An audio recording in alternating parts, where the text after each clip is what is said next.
पालघरमध्ये भोंदूनं अल्पवयीन मुलीवर अत्याचार केल्याची घटना घडली आहे। अघोरी पूजा करण्याच्या बहाण्यानं या मुलीवर लैंगिक अत्याचार केले गेले।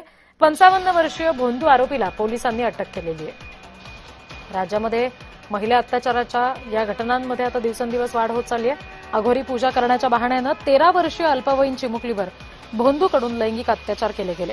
पालघरच्या कासा पोलीस ठाण्याच्या हद्दीतील हा धक्कादायक प्रकार आहे। पीडित मुलीच्या मोठ्या बहिणीला मासिक पाळीमध्ये रक्तस्राव थांबत नव्हता, त्यामुळे अघोरी पूजेसाठी औषध देण्याच्या बहाण्यानं रात्री 12 वाजताच्या सुमारास स्मशानभूमीजवळ या मुलीला बोलावलं गेलं आणि अत्याचार करण्यात आले। 55 वर्षीय भोंदूला पालघरच्या कासा पोलिसांनी अवघ्या 2 तासात ताब्यात घेतलं। सध्या पीडित मुलीवर कासा उपजिल्हा रुग्णालयामध्ये उपचार सुरू आहेत। आणखी तपशील देत आहेत आमचे प्रतिनिधी विनायक पवार। विनायक,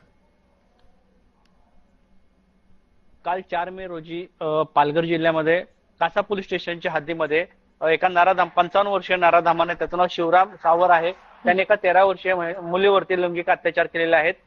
तिची लहान मुलगी जी आहे त्या मुलीची मोठी बहीण आहे, तिला मासिक पाळी आल्यानंतर तिचा रक्तस्राव जो आहे तो गेल्या 2 दिवसापासून थांबत नव्हता। त्यामुळे या कुटुंबाच्या नातेवाईकांनी संबंधित सावर हा जो आरोपी आहे त्याचे संपर्क साधला। त्यांनी अघोरी विद्या करण्याच्या बहाण्याने त्यांना स्मशानभूमीत बोलवलं। त्यामध्ये जी 13 वर्षीय मुलगी जी आहे ते तिच्यावरती लैंगिक अत्याचार केलेले आहेत।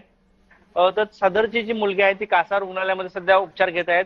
तर ह्या घटनेची माहिती भेटल्यानंतर रोहित पवार तसेच जे नीलम गोरे उपसभापती आहेत त्या उद्या पालघर जिल्ह्यामध्ये येणार असल्याची माहिती जी आहे ती मिळत आहे। जी विनायक, तुम्हाला आणि इतरही सगळ्या प्रतिनिधींना धन्यवाद, तुम्ही दिलेल्या सगळ्या बातम्यांच्या तपशिलांसाठी।